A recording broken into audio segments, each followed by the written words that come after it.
Danny Thompson had always hated gym class, but more than anything he hated his gym teacher, Mr. Kirby. All that Danny wanted to do was get home to his computer so that he could look at the live streaming video of the corpse he had found in the woods. And instead, he was being forced to run the mile. It was an unseasonably hot October day, the mercury stretching up over the 80s and into 90. And Mr. Kirby had decided to finish his 11 o'clock class by having the boys run the mile. Now, at 11:45, all the others were finished, just milling around waiting for Danny. Danny struggled around the track, his sneakers beating against the hot asphalt. His thighs burned, chafed from the coarse texture of the gym shorts that were too big for him, and always threatening to fall down.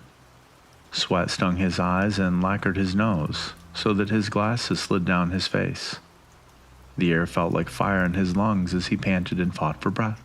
Yet he smiled, for in his mind all he could see was that beautiful blonde girl lying there, dead in the duff of the redwood forest. The curve of her hips and the tilt of her breasts, that black mound of hair in the triangular space where her legs met, pale cerulean blue, imperfect in every way, besides her torn-out throat and missing arm. "Hustle, hustle, and hold your head up when you run, goddammit," Mr. Kirby shouted at Danny as he came loping around the bend, pushing his glasses back up his nose. "Put some hustle into it," Mr. Kirby barked, clapping his baseball mid-sized hands together before lifting that awful whistle to his thick lips and giving 3 curt, shrill shrieks that never failed to make Danny shudder. All that Danny wanted to do was get home to his computer so that he could look at that live streaming video of the corpse he had found in the woods. Instead, he was being forced to run a fucking mile. Mr. Kirby was a massive man. With arms like tree trunks and a giant head he kept shaved bald and gleaming. The huge head of his sat atop his shoulders like an unsteady boulder atop a mountain, and he had the strange habit of snarling his upper lip, rising contemptuously up in an animal-like sneer, even when he was smiling, and he enunciated his speech with a fierce growl. "Put a little effort into it, Thompson," always referring to Danny by his last name, as if this were the military and he was a drill sergeant, the words ringing out with the menace of a guard dog's bark. Danny just glared silently back at him. To Danny, Mr. Kirby was just another in a long line of bullies that had haunted him his whole life. Danny had always been smaller than other boys his age, and myopic, having to endure the wearing of thick glasses, as well as the taunts that ensued from them. 4 eyes, bug eyes, bubbles, orb boy, from the 3rd grade onward. To make matters worse, his fierce intelligence, IQ 165, had caused him to skip the 7th grade and go right into the 8th grade from 6th, so that now, in his sophomore year, he was not only much smaller than all the rest, he was also much less slower and less coordinated, a trait his gym teacher Mr. Kirby never let him forget. Come on, move it, Thompson. At least finish for God's sake." Danny finally stumbled over the marker, hunched and exhausted, pretending not to notice the way the other boys were looking at him, as if he was some kind of pathetic cripple or invalid to be pitied and secretly mocked. All right, hit the showers, everybody," Mr. Kirby bellowed out with that weird sneer that exposed the canines on the left side of his mouth, slapping his hands together loudly before placing them firmly and formidably on his hips, with his elbows jutted out. The boys tooling about the track started hooting and hollering and making their way back to the locker room. Danny followed, trailing behind them, head down, steadying his feet as they shuffled him along down the hall to his locker. He sat sullenly on the concrete bench and silently slipped out of his gym clothes and into his black jeans and white button-up shirt, ignoring the other boys who sauntered to the showers with towels tied around their waists, laughing and wisecracking with each other. Danny never took a shower after gym class. The idea of being exposed there before the others, wet, naked, and vulnerable, filled him with dread and anxiety. Danny had moved down to California from Oregon a little over a year ago, when his mother had left his father, after a particularly loud and nasty fight. The neighbors had called the cops, and Danny had watched the police, in the swirl of red and blue spinning lights, as the police led his father away in handcuffs.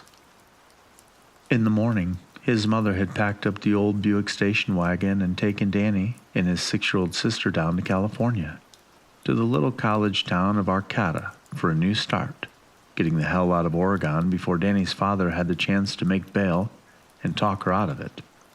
And it was a new start. Everything was new, though not necessarily for the better, in Danny's opinion. His mother had become some kind of new age hippie. Now, instead of the jeans and sweatshirt she had worn daily up in Bend, blending in with all the other redneck moms, she wore long flowing dresses with floral prints, an anklet of bells, an amethyst necklace, and there were crystals and scented candles everywhere. She got a job at the big co-op health food store and started taking classes on herbalism. Worse yet, she had taken on a hefty lesbian lover named Gail, who behaved exactly like her in every regard. Then there was the new school, Arcata High. The kids here were hipsters, not like the rednecks Danny was used to. They listened to strange music he was unfamiliar with, dubstep and crust punk. And he felt as alienated from them as he did from the hicks he had despised back in Bend for being ignorant backwoods morons. Most of the time, Danny's presence in his new school was an invisible one. He easily passed all his classes without even trying, and any subject that interested him at all, he was sure to receive an A in. But he could be moody and surly with his teachers, disdainful and arguing some obscure point with them, one that he was inevitably always right about, and more often than not, he would irritate them to the point where they just barely passed him with a C. Most were content to just leave him alone to brood and stare off into space. But gym class was different. It was the one place where he did not easily excel, the one place where he was called out again and again in front of his peers.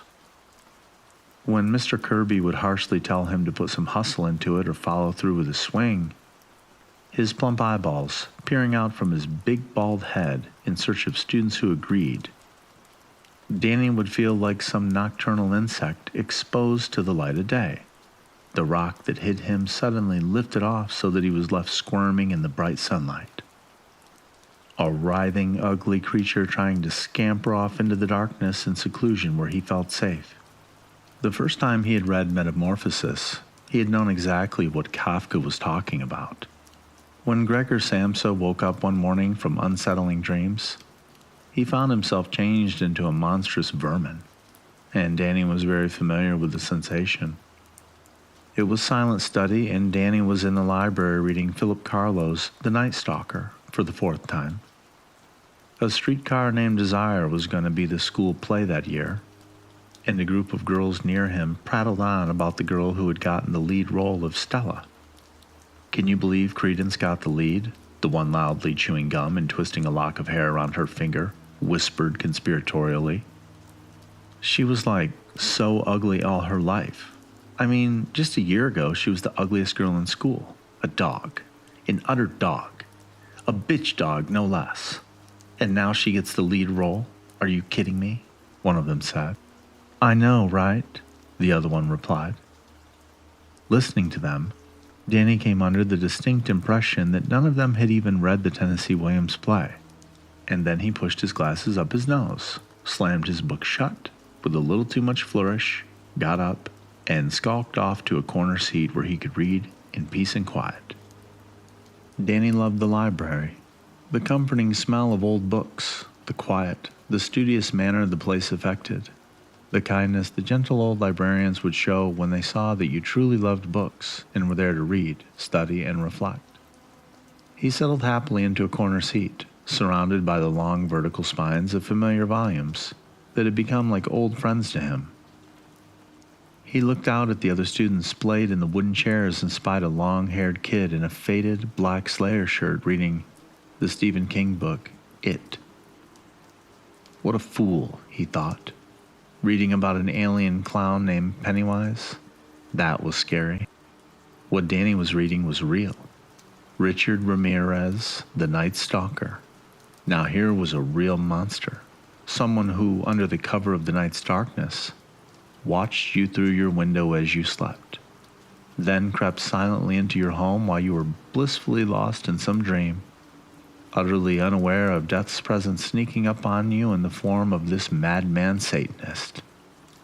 The lucky were executed quickly with a gunshot to the head. The unlucky were tortured, raped, their eyes ripped from their heads, their spilled blood used to write satanic messages and pentagrams on the walls. This was real. There was no rationalizing it, no denying it or doubting it. It happened. It was a fact. Danny was obsessed with serial killers. He could tell you the exact number of bodies found in John Wayne Gacy's crawl space, the names of the girls Ted Bundy has squirreled away to secret locations for his nocturnal necrophilia, the names of the ones he left for dead, where they were, what heads were smashed open. He could tell you what bones Ed Gein used to fashion into lamps, the various means of torture the hillside stranglers used on their victims, the date of Albert Fish's birth and the date of his execution. He devoured true crime books. The more heinous and grisly, the better. And his room was littered with stacks of them. The best, like Anne Rule's The Stranger Beside Me and Robert Graysmith's Zodiac, he had read so many times he could quote passages from them verbatim. It was his grandmother who had sparked his interest in true crime, and her death that had fueled his compulsion, for he had inherited all of her books. The death of his grandmother, his mother's mother, was a terrible blow. He had been very close to her to the point where she was almost a second mother to him. His mother would have a fight with his dad and dump him off on his grandmother, or his mother would be making up with his dad and dump him off with his grandmother. Granny Galloway was the one who took him to the mall and bought him clothes to wear, games for his Nintendo, notebooks and pencils for school. She is the one who fostered his love of reading. It was her copy of In Cold Blood, sitting forlornly and dust-covered on her shelf, that started this whole true crime obsession. When Danny brought the hardcover book with its black paper cover to his grandmother, who was slouched over an Agatha Christie book in her love seat, her wizened face grew serious and she told him, "Ah, Truman Capote. Well, Danny, this is an important piece. It is the first true crime book, but also a work of literature." He nodded thoughtfully, pushed his glasses up his nose, sat down beside his grandmother, and began to read about the minds of ruthless serial killers. He hadn't stopped since. When his grandmother was laid out, his sister was told she was too young to attend the wake, but Danny was deemed mature enough and, dressed in a somber navy blue suit that was too big for him and drooped over his shoulders, he was then taken to the funeral home. His mother led him to a dimly lit back room that smelled of old wood and flowers with a faint whiff of Lysol. It was surreal. People were eating potato salad off paper plates with plastic forks and laughing like it was a picnic. Older gray-haired people he didn't recognize kept coming up to him and hugging him and shaking his hand, telling him how much he had grown and how mature he looked. His suit was hanging off of him so that he felt like a midget. His uncles, his mother's two older brothers, were there, passing a flask back and forth. When they tried to pass the flask to Danny, his mother scolded them. "Don't you dare," she said, and pulled Danny away. And there, at the front of the hall, on what appeared to Danny to be some kind of tiny stage or altar, was his grandmother, lying serenely in a half-closed coffin, her face and hands bared but her lower half covered in cold steel. People wandered up to the casket and whispered to her as if she could hear them, and he was surprised by how they would touch and fondle her, squeezing her hand and kissing her cheek, caressing her face and tucking a lock of blue-gray hair behind her ear. His mother pushed him forward towards the casket. "Go on," she said. "Say goodbye. Say goodbye to Grandma." Her face twisted in grief and she dabbed a handkerchief to her eyes. Danny stumbled forward, apprehensive and a little scared. He stepped up to the casket and stared down at his grandmother. She had on too much makeup, and it was smeared and smudged from where mourners had pressed their lips against her and run their fingers over her face. Staring down at the lifeless corpse of this woman who had meant so much to him changed him in some undefinable way he couldn't explain. It was his grandmother whom he had loved and adored, yet it was not her at all, just a shell. He had wanted to touch her as the others did, but he was scared to touch this dead thing before him. He had wanted to cry, as he felt was expected of him, but he found he could do nothing but turn, push his glasses up his nose, and shuffle back to a seat with his head bent down. And then, that lonely summer, with no school and no friends, he lounged about the house reading the trove of true crime books he had salvaged from his grandmother's estate. It was during that hot, melancholy summer that he discovered the Charlie Manson family. He found that black book with the dripping blood letters in a battered cardboard box his mother hadn't gotten around to taking to the thrift store. Lying in bed that night with a flashlight and that musty dog-eared copy of Helter Skelter that had once belonged to his grandmother, the covers pulled up over his head, he read about the family's acid-fueled sex orgies. Flipping back and forth from photos of those lost hippie girls to descriptions of the fornication and violence, he found his right hand, as his left clasped the book in a death grip. In love, there is no wrong, the family preached. The pale moonlight, streaming through his bedroom window to coat his huddled, blanket-covered form in silver, he gazed down at a small black and white photo of the beautiful Ruth Ann Morehouse, in overalls with an X carved into her forehead, and he wanted to fuck her. He shut his eyes and laid back against his pillow. Visions of wild-eyed and raven-haired Susan Atkins, licking the blood off the knife she used to slaughter Sharon Tate, circling around his head. That night he dreamed of hippie girls with X's carved into their heads. The day he found that dead girl laying by that corpse of Alder had started out as a bad day. The night before, he had gotten into a wicked fight with his mother, and in the morning, she had told him there were going to be severe repercussions. Danny didn't know what exactly that meant, and he suspected correctly that she didn't either, because he was worried she would take away some of his internet time. The incident, as Danny's mother called it, had happened at dinner. His mother's partner Gail was there, a big woman in what was basically a muumuu, baking tofu, and Danny hated tofu, steaming kale. The only thing Danny hated worse than tofu was kale, and spouting off nonstop about positive energy vibrations. In the back of Danny's mind, he hated the fact that his mother was a lesbian.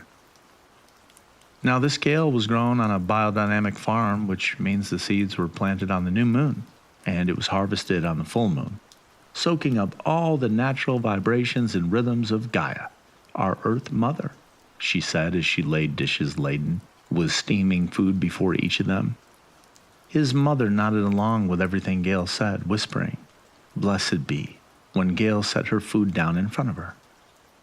Danny looked down at his plate with disgust and just ignored her hippie dribble. But what he couldn't ignore was his sister, and how she was just eating this perfect new age family woke bullshit. Melissa was just so happy, like she didn't realize how far from home they were, how alien this house or town was. And she didn't realize that they would barely ever see their father again, or that their mother had turned into a hippie lesbian. She just sat there with a stupid grin and started talking to Gail about birthday parties, bouncing her head back and forth so that her pigtails jiggled up and down. "So, Allison is having an ice cream cake and a sleepover. Jenny's mom says a sleepover is too much, but she is going to have a clown and a magician. Of course I was invited to both parties, but Karen wasn't. Jenny hates Karen," Melissa said. Danny sullenly pushed a hunk of tofu through a muddy puddle of Tide peanut sauce, running it up to the green lump of kale and back, his elbow resting on the table, his chin perched on his fist. When Melissa finally stopped her diatribe on the various birthday parties in the neighborhood, he turned to her, pushed his glasses up his nose, and said, "Well, that's very interesting, what with the ice cream cake and all. However, I was wondering, Just how do you and your friends deal with the fact that we're all going to die? Do you have your little parties to just try and ignore it? Some festive occasion to take the impending fate of the grave off your mind? Or has it actually never crossed your little pea-sized brain that one day you're going to be dead? "Danny," his mother shouted, slamming her fork down. "Stop all that." Gail blurted out a quick giggle and then covered her grin with a napkin.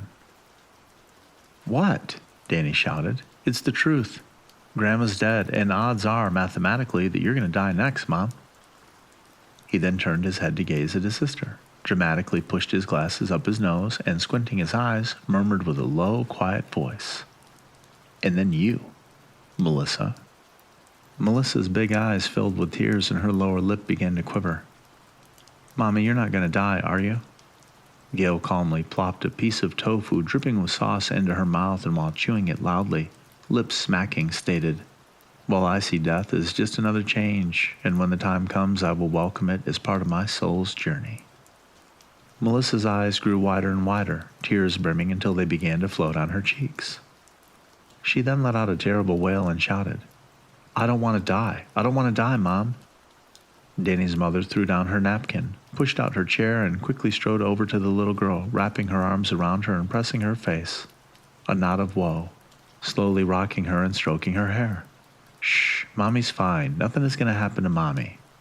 She then shot an angry glance at Danny, hissing, "Look what you've done." "Like I care," Danny shouted, leaping to his feet and knocking his chair to the ground. "You two are disgusting and you make me sick. Danny, you apologize right now, this very instant. Where do you think you're going?" But Danny wasn't listening. He was racing up the stairs to his bedroom and slamming the door. He threw himself onto his bed and buried his head in his pillow, weeping like he wished he had done when his grandmother died.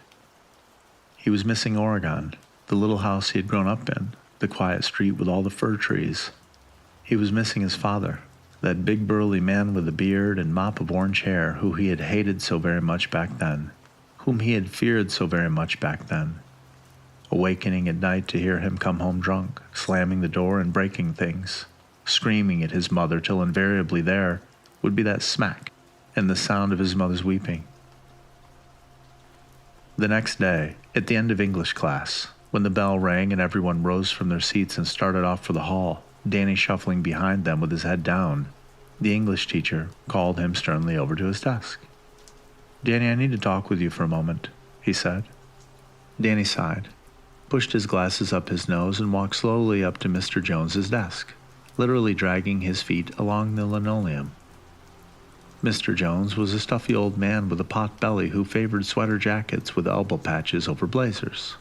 He had an unkempt salt and pepper mustache that he was often absent-mindedly stroking, which was what he was doing then as he peered down at a bundle of papers on his desk, barely perceptibly shaking his head back and forth with a worried and perplexed furrow to his brow.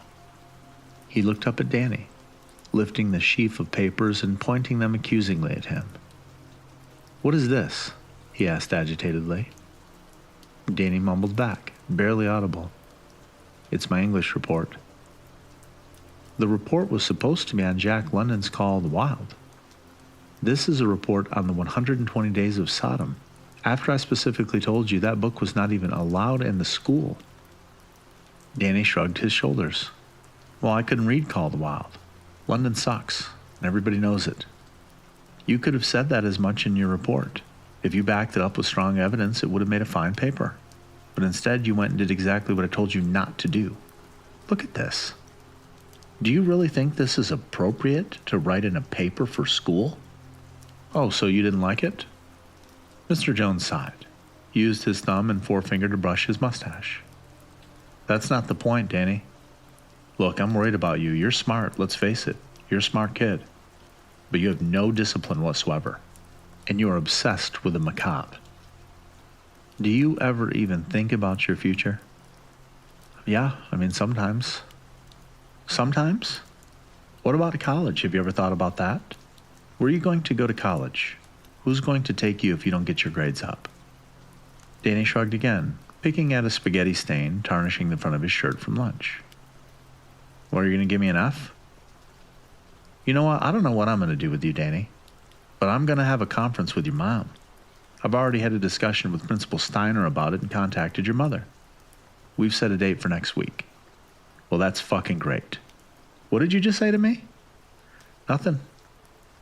Look, Danny, I'm not going to pretend that I didn't just hear that, okay? But I'm going to expect a change in your attitude. Yes, sir. Good. That's more like it. Now go on and get to your next class before the bell rings. Danny purposely missed the bus after school that day. Not wanting to have to go back home and deal with his mother, he had decided instead to cut through the woods of Redwood Park and spend the rest of the afternoon making his way up over Fickle Hill so that he would come out of the woods on the far upper end of his street and then leisurely stroll down to his house. The trail twisted and turned through the towering redwoods like a tattered brown ribbon laid on the forest floor, dotted with ferns and patches of poison oak growing crimson from the chilly fall mornings. The caw of ravens echoed in the stillness of the forest, spotting what looked like a meadow high up above an embankment to the north of him. Danny decided to veer off the trail and climb up to the spot. It appeared there was a vantage point up there where he could ascertain his place in the forest, maybe even see the cluster of houses that made up his neighborhood. So he started up, through a thicket of huckleberry, clawing his way up the summit. When he finally reached the top, as he pulled himself over the lip of the ridge, he spied, laying on the edge, shimmering in a gleam of amber autumn sunlight, a pallid and milky image, the creamy naked body of a girl, lying perfectly poised, like a sleeping princess in a fairy tale. He scrambled over the edge up the incline and to the top of the promontory, marveling and stunned at what lay before him. She was gorgeous, her waxen hue juxtaposed by the golden gleam of her blonde hair.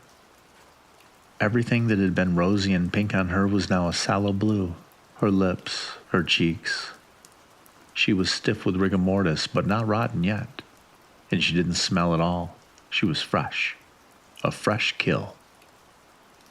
Her neck was thrashed and ripped open so that he could see the blanched joints of her spine behind the ravaged muscle and tendons of her throat, but her face was immaculate. Her right arm was missing, leaving a gory stump.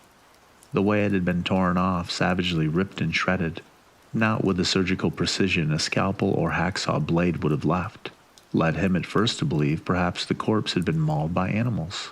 But no. The way she was positioned, laying there flat on her back with her other arm neatly folded over her belly, legs perfectly straight. She had been placed like this, and no animal had touched her. He glanced around. There was no sign of a struggle here, no bloodstains, and no trace of the girl's missing clothing. This was not the scene of a murder. This was a dump site. And if he knew anything about serial killers, he knew one thing. The killer would be back. You didn't just take a beautiful corpse up here to this out-of-the-way place with an incredible view that allowed you to see anyone coming, pose the body just so, and not expect to come back. Oh, he would be back. Of that fact, Danny was sure. And Danny wanted one thing, to see it, to watch. To watch him come back and see what he did to this gorgeous corpse. The guy working at the security store was a jerk. Upon entering the store, Danny had marveled at the plethora of interesting merchandise. All around him were gleaming glass cases filled with knives, bear mace, tasers, waterproof bags, and high-tech surveillance gear of all types. Danny wandered up to the counter where a bored-looking salesman, early 20s, fluff of auburn hair and freckles, thumbed through a gamer magazine. "What do you want, kid?" the salesman asked. "Well, I'm going to need a Raptor Wi-Fi network security system with a high-gain Badgie antenna and an Omni mast antenna. But I was wondering, do I have to use the standard bullet camera with this system, or could I substitute a Pi-Link covert or a Fujicam FI 361? The guy behind the counter just stared blankly at him. "Aren't you supposed to be in school or something, dude?" Danny was supposed to be in school, in fact. He was skipping silent study, and he hoped upon hope no one would notice. He didn't have time to play these games. He pushed his glasses up his nose, placed his hands firmly on the counter, and looked the guy in the eyes. "Are the Phi-Link or the Fujicam compatible with the Raptor Wi-Fi system or not?" The salesman yawned. turned a page of his magazine and asked, "What are you trying to do with it? Capture Bigfoot?" "Something like that." "Now, are they compatible or not?" "You got the money for this, kid?" "Yes, I do." He had been saving his money his whole life, since he was 6 years old, every penny, and now he had all of it on him, nearly $2,000. The guy flipped his magazine shut and stood up. "All right, let's go get you a system then." When it was all run through the cash register, totaled and tax was applied, Danny was $6 short. "Come on," he pleaded with the guy. "Credit me $6. I swear I'll be back with it." The clerk just shook his head and opened his magazine back up. "No can do, amigo." "Well, how about this watch then?" Danny offered. His dad had given him that watch, one of the only things he had ever given him at all. It was a cheap Casio with a calculator. Not worth much more than $6 used, but it meant the world to Danny. "Man, that watch ain't even worth $6. "It is too, it's got a calculator." Danny pulled it off his wrist and thrust it at the guy, who took it in his hands and gave it a curt once-over. "Well, to tell you the truth, I kind of need a calculator watch. I do have to do a lot of calculations when I'm programming. I'll tell you what, you give me the watch for $6. You want it back, you give me 20 later. Deal?" Danny beamed. "You got a deal." Setting up the high-gain antenna way up in a big Douglas fir tree on the periphery of the bower where the dead girl lay, Danny heard footsteps crunching in the leaves behind and below him. He froze, straddling the tree, his heart pounding in his chest. Was it the killer returned? A hiker who would discover the body with him here at the crime scene, setting up a surveillance system? He clung to the tree, terrified, too scared to move and to even look down. The footsteps came closer, slowly closer till they were right below him, and then they stopped. Whoever it was right below him. He waited for what seemed an eternity, willing to let them go on. But only silence. Finally, he chanced a furtive glance downward to see an 8-point buck below him, chewing cud. He heaved a sigh of relief. A deer. It was just a deer. The deer then stepped forward, towards the dead girl, and sniffed the body curiously. As Danny scampered quickly down the tree, it cast a quick glance up at him with its big black eyes and darted off into the brush. Back on the trail, heading home, the shadows of the towering trees growing long and dark, the reality of the situation finally dawned on Danny, and he wondered. This was absolutely crazy. He should call the cops. He'd be a hero. But another part of him said no. This was good. That he deserved this. And in the end, it was too late. He had done it, and that was that. What was it Lady Macbeth had said? What's done cannot be undone. What followed over the next several days was like a feverish dream. The corpse, just the thought of it, would send Danny into a delirium of mad ecstasy. He would go to his computer and view the image his security camera conjured. He would study the body with the eye of an art scholar, how she changed, growing plump in the belly as gas bloated her, the skin around her left eye beginning to wrinkle and shrivel, so that the eye stood out as a round orb, and the white of her skull began to show at the edges. Danny was high, endorphins exploding in his mind and bloodstream like fireworks. As high as any junkie or speed freak ever was. Mouth dry, skin sensitive and prickly, itchy, his eyes not focusing right. Dilating independently as if he had a concussion. And he had grown a nasty nervous tic that spread over his face, making his whole right side contort and twitch and then grow numb and palsy. Images of death and necrophilia played through his head nonstop. Sleeping, walking, eating, studying. He would read pages of a book and realize he hadn't taken any notice at all of what the words were, lost in fantasies of dismemberment and carnage. He found himself giggling uncontrollably at odd and inappropriate times, hunched with a shuffling gait as if he suffered from some strange spinal disorder. His little sister told him, "You look different, Danny. You're not the same." His old self would have lashed out defensively, but the new him just laughed wickedly and nodded. There was no denying it. But then he began to worry. Days went by and not a thing. Was the killer coming back? Had he been wrong?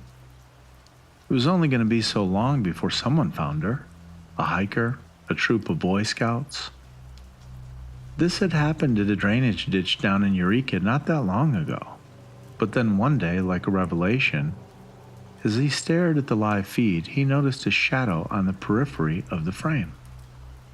It darted in and out, spectral. He squinted, pushing his glasses up his nose, making sure it wasn't a breeze blowing the branches of the trees. No, it was definitely the silhouette of a man. Then a figure stepped furtively into the frame, nervously glancing its gargantuan head back and forth. Danny gaped at the screen, his mouth hanging open in astonishment. It was Mr. Kirby, the gym teacher. Danny began to giggle, and then to laugh. Loud chuckles pouring out of him. Mr. fucking Kirby was the psycho killer. Holy shit. Danny licked his lips and pushed his glasses up his nose. This was it. This was what he had been waiting for, what all the money and risk and preparation had been leading to. He could feel his pulse quicken and his heartbeat begin to pound. He studied the screen with eager anticipation. He watched as Mr. Kirby glanced about and seemed to ascertain that no one was around. He watched as Mr. Kirby knelt down to the ground beside the dead girl and tenderly lifted her head in his massive mitt of a hand, her long blonde hair trailing down between his fingers. He watched as Mr. Kirby reached into the pocket of his sweatpants and retrieved something oblong and cylindrical, toying with it for a moment before bringing it to the dead girl's lips. Danny focused intently on the screen. Lipstick. It was lipstick. He was spreading lipstick on the girl's lips, placing the lid back on and secreting the lipstick back in his pocket. Mr. Kirby then tenderly cradled her by the back of the neck and brought her ashen, azure face up to his, her vacant eyes staring blankly out into the forest. Mouth gaping open, a lipstick smeared, crimson slash. He began to kiss her tenderly about the face and mouth. Mr. Kirby then began to take his clothes off. He took off his shoes. He pulled off his sweatshirt, then the t-shirt beneath it. He quickly and eagerly pushed his sweatpants down to his ankles and stepped out of them. He turned the pale body over and laid her on her belly. Danny felt sick. The room began to slowly rotate and his guts clenched. His eyes watered and his mouth filled with coppery-tasting drool. Seeing this was much different than reading about it, and he felt the urge to throw up. He watched with difficulty as Mr. Kirby tilted his head back, eyes clenched in ecstasy, his upper lip beginning to curl in that strange sneer, that weird snarl of his lips exposing sharp teeth.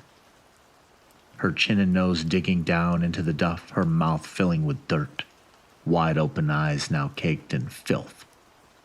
Danny's stomach then heaved violently. He was definitely going to be sick. Pushing himself away from his desk, he ran to the bathroom and retched into the toilet. Eyes dripping water, a cool sheen of sweat breaking out over him as his half-digested lunch spilled into the toilet. There, kneeling on the fluffy bath mat, forehead resting on the cool porcelain, struggling for breath, he wondered just what in the hell had he been thinking, what he thought he would see. He had risked so much, spent his life savings for this disgusting and awful sight that had only hurt his brain and turned his stomach. He wanted to cry. He wondered if he would ever be able to forget that awful sight. "Danny?" his mother called up to him from downstairs. "Are you all right up there, honey?" "Yep, I'm fine, Mom." Jesus, he thought. The computer was still on, his door wide open. He rose shakily to his feet, taking off his glasses. He wiped his eyes with his sleeve, flushed the toilet, and darted back to his room. He pushed his glasses onto his face and shut the door behind him, his mouth burning with the foul and acrid taste of vomit and bile. Danny grabbed the mouse to click the awful image off the screen, and something funny happened. Something appeared to go wrong with the screen. The focus was going all weird. Mr. Kirby's arms and back were going blurry. Danny squinted, looking closer at the screen, and saw that it wasn't the focus, but what appeared to be hair curling and spreading up and over his shoulders and down his massive arms. Then something very dramatic happened, and Danny was frozen as still as a statue. Mr. Kirby thrust his head back so far it appeared his neck had snapped. He opened his mouth impossibly wide, a black chasm growing in his face. And the structure of his head completely changed. His eyes went yellow, the pupils as vertical as a cat's, and his nose blackened and shriveled into a snout. A riot of needle-like teeth sprouted from the darkness of his gaping mouth. The writhing hair, now a maelstrom of growth, spread faster and faster and grew thicker and thicker until he was completely enveloped in a gray and black pelt. He thrashed his head side to side, snarled in that weird way, but now it wasn't the head of a man at all, and took her shoulder in his mouth, filleting it, shaking his head furiously back and forth as shaggy, pointy ears unfurled from the top of his head. He wrenched his head back again, chomping on the flesh torn from her shoulder and gulping it down in quick, jerky swallows. Mr. Kirby retained no trace of his human form. He was now a huge wolf-like beast, easily as big as a pony or small horse. He went still a moment, panting, then rose up on all fours, pulling himself free of her, and began to circle the body, sniffing it. Opening his massive snout, all those fangs gleaming, he grasped the dead girl by the remains of her throat and darted out of frame, dragging the corpse along with him. Danny trembled as if from cold, his teeth chattering. What had he just seen? What had just happened? He wasn't sure, but he was scared, very scared. Scenarios raced through his mind. What should he do? Who could he tell? Should he go to the cops? Could he go to the cops? He had the video, but if he showed it to anyone, his dark secret would be exposed. Maybe he could leak it onto the internet or give it to the cops anonymously. He would need to be careful so that it wouldn't come back to him. He needed to think. An hour ticked by, and Danny sat there staring numbly at his computer, the patch of woods on the screen beginning to grow dark with dusk, Mr. Kirby's clothing lying there in the duff where he had abandoned them. Then an image appeared, Mr. Kirby, naked, covered in dirt. He retrieved his sweatpants, sweatshirt, and shoes. He put them on hastily and scrambled away, disappearing from the screen. This can't be real, Danny thought to himself. This has to be some kind of a dream, some kind of nightmare. For 2 days, Danny feigned illness and convinced his mother not to send him to school. He lay in bed pondering what he was going to do, or sat before his computer, watching the video over and over, and searching the internet for information on werewolves. He found lots of folklore. He learned that both the lycanthrope of the ancient Greeks and the Wendigo of North American native tribes were the products of cannibalism. He read about the Cajun rougarou of Louisiana, the Beast of Gévaudan incident in France in 1765. He studied the story of Peter Stump, the werewolf of Bedburg, Germany. For 25 years in the 1500s, Stump, who claimed the devil had given him the power to turn into a wolf, committed countless acts of murder and cannibalism, including eating his own son's brain. It seemed so relevant and important, but Danny couldn't find a context for it to help him with his own situation. There was nothing modern, nothing that didn't read as tongue-in-cheek or wasn't cheesy and badly written. Only one interesting tidbit, that the Rostov Ripper, Andrei Chikatilo, was believed by many in Russia to have been a werewolf. But he could find nothing that pointed him in any direction to take, nothing that could help him in any way. Finally, on Halloween, his mother forced him to go back to school, and he did not want to. He was scared, very scared, terrified. To make matters worse, the camera wasn't working that morning. There was no way of knowing if it had malfunctioned or if it had been discovered and dismantled. The batteries were supposed to last months. Had someone found the camera? A hiker? The cops? Mr. Kirby? Could it be traced back to him? He had paid cash for the system, run everything through a proxy so that nothing could be traced to his computer. He didn't think so, and he desperately hoped not. At gym class that day, Mr. Kirby had them inside playing basketball. It was a dark day, the sky black with storm clouds and rain falling so thick and hard its reverberations on the roof were a noise that echoed through the gymnasium. The massive windows above the bleachers were streaked and sloshed with water, letting in only a tiny bit of gray, abysmal light. Danny was afraid to even look at Mr. Kirby. He just kept thinking of the way he had savagely thrown his head back so that it appeared his neck had snapped before that snout sprouted from his face, full of sharp, glistening teeth. "Put some goddamn effort into it, Thompson," Mr. Kirby shouted at Danny. Danny lowered his eyes and ducked behind another player, hiding. It was a reflexive action. He couldn't help it and didn't really even know what he was doing. "Damn it, Thompson, what the hell are you doing? Get in my office now, right now. Come on, I want to talk to you." Danny's first reflex was simply to run, to hightail it right out of the large swinging doors and run as fast as he could. To where? He didn't know. Then a rational inner part of him said, "Play it cool," and he hesitantly went with Mr. Kirby to his office. And a nagging voice in the back of his head asked, "Does he know? Could he possibly know?" Mr. Kirby shut the door and turned to Danny. "What's up with you, Thompson?" he asked, and Danny could see his canines flashing in the dark recess of his mouth, like flash bulbs. Danny looked at his massive arms, speechless and terrified, remembering how the hair there had curled and swirled into a thick pelt. "Well, guess what, son? You can't even run a mile. Can't even walk it with your head up. You need to get in shape, boy." Now listen, I'm not saying this to be a dick.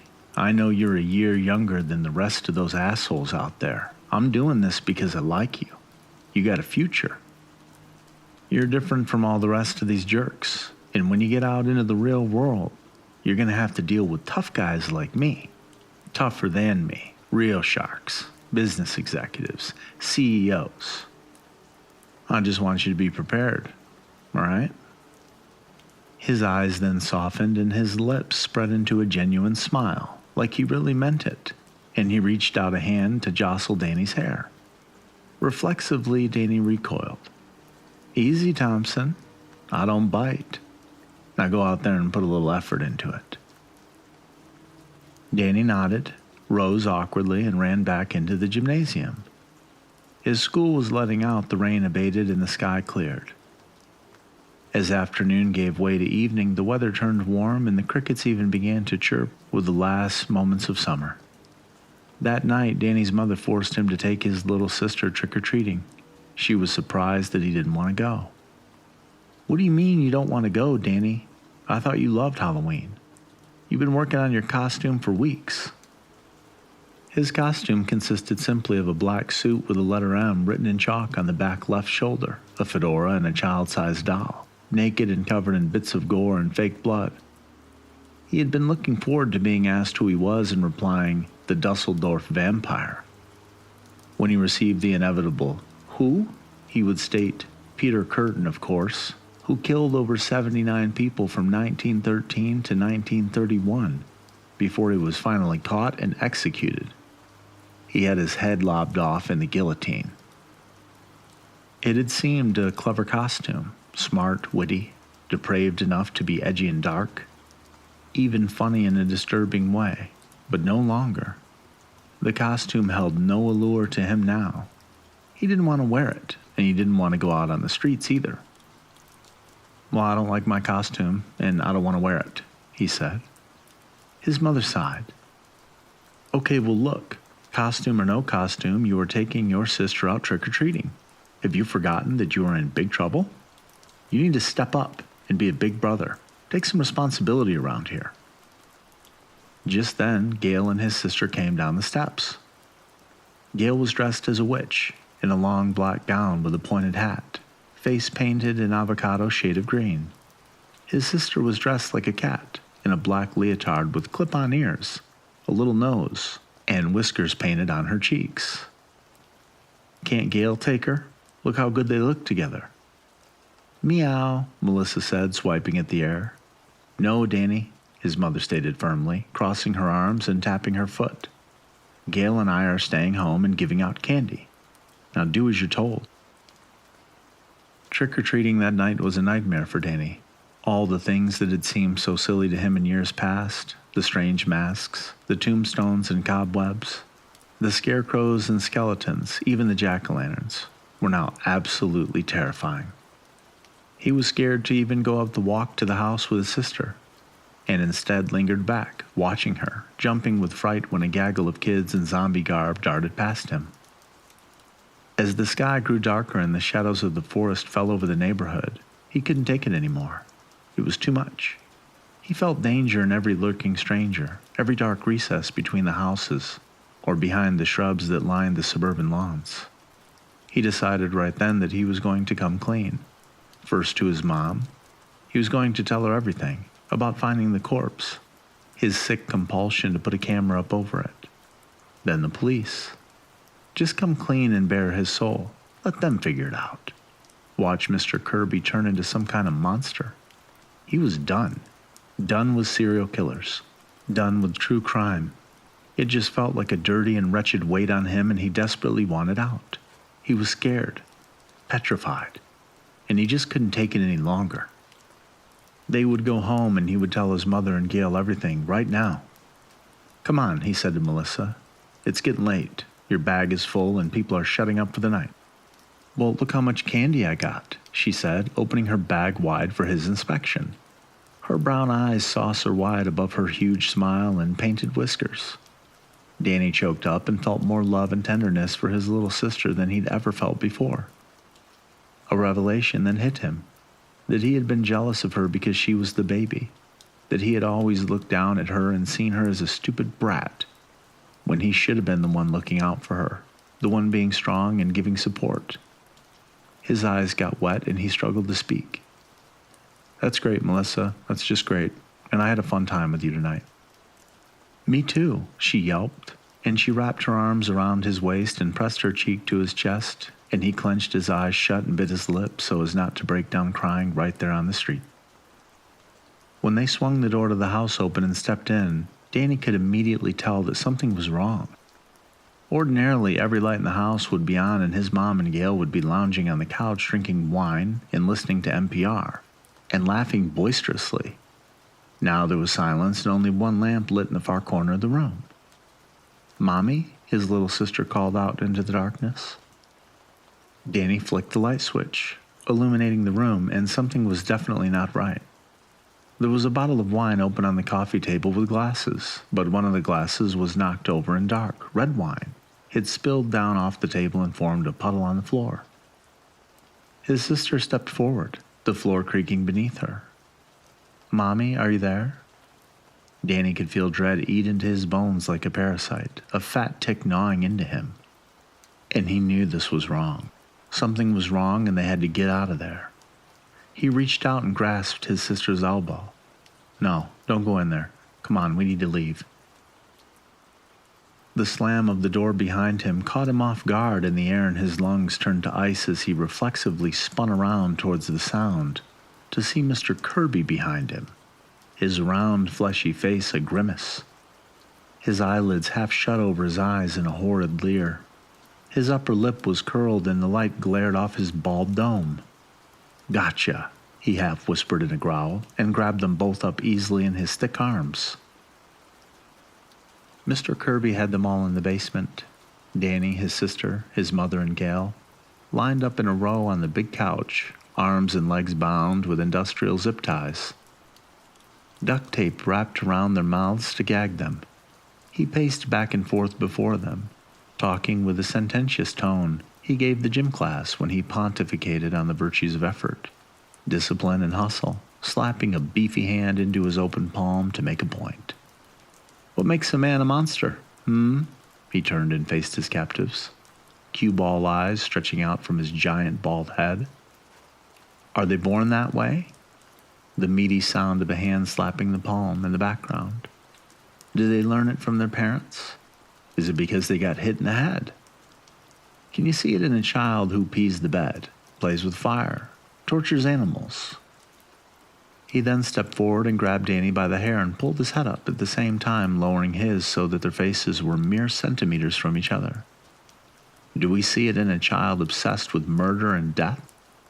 that spies on people and sees things that are none of his business? Thompson? He released Danny's hair and resumed his pacing. Now, what is it that can lure a man into becoming a monster? That can unleash the animal, the beast within? Some of it is greed, the selfish desire for more, and for others it's power, the urge to dominate and control others. Now, these deadly sins have always appealed to me, been part of my makeup and character. He chuckled, spun around to pace back the other way. His eyes gleamed and he smiled, casting a sly look and a lurid wink at Danny. I know you know what I mean, Thompson. Well, I eventually learned to control it. He chuckled again. Somewhat. It can still get the best of me from time to time. He slapped his hands together and rubbed them vigorously, licking his lips.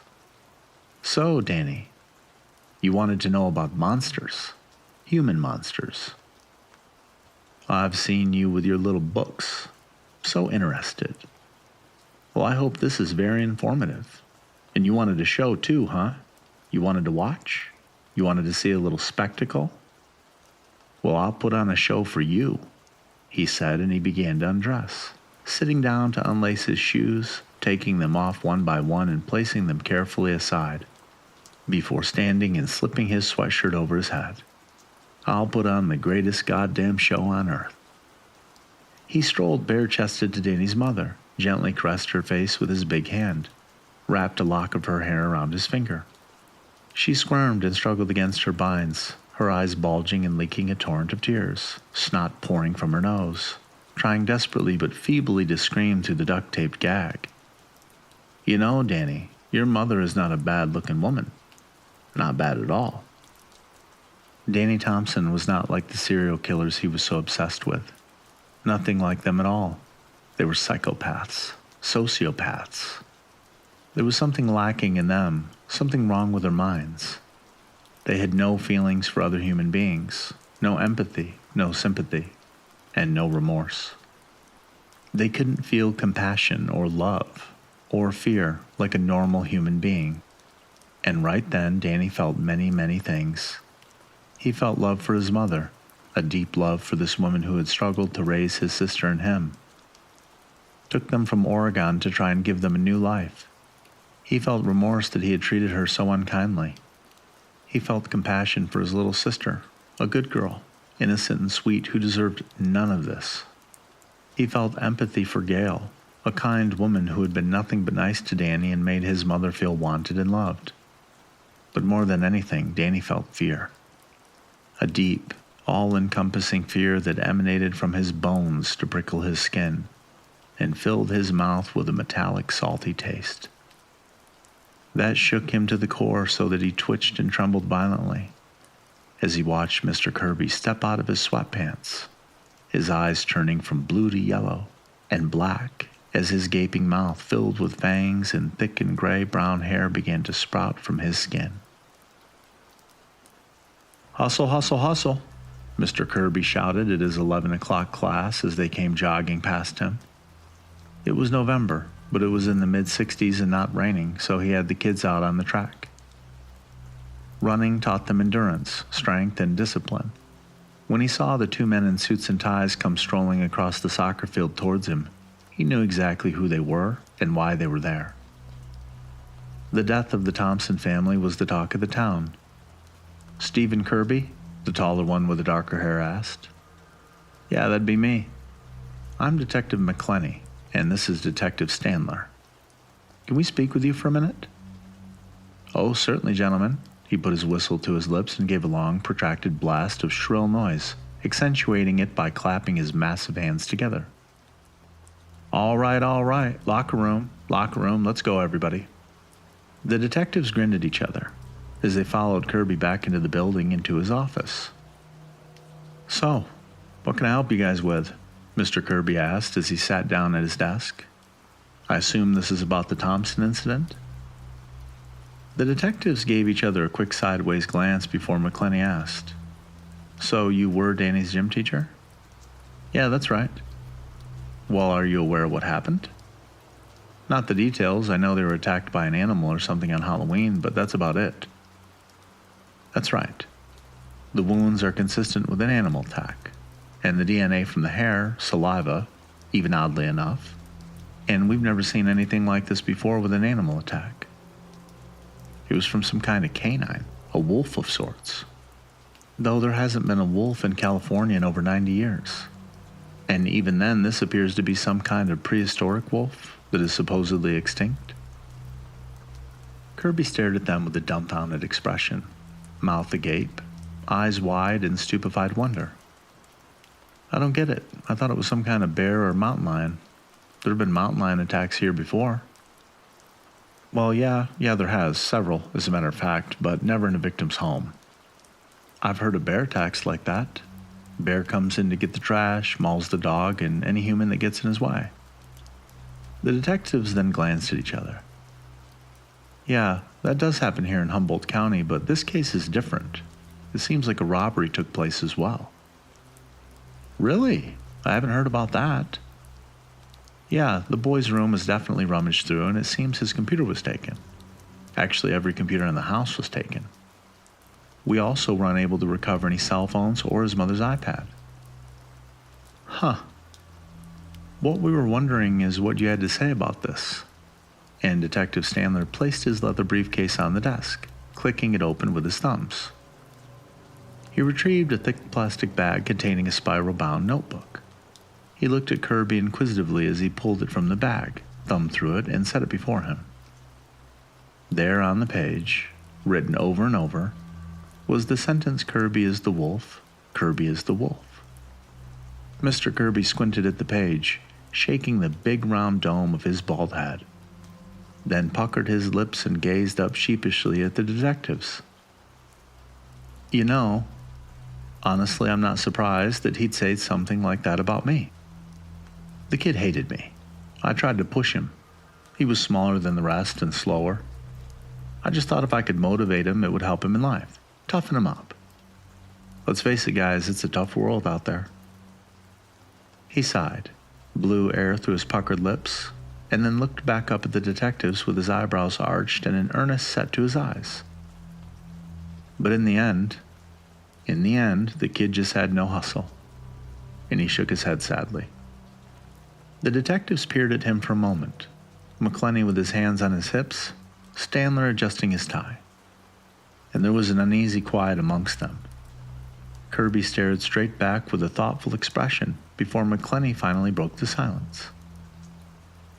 All right, he replied, laying his business card on the desk, while Stanler scooped up the notebook, placed it back into his briefcase.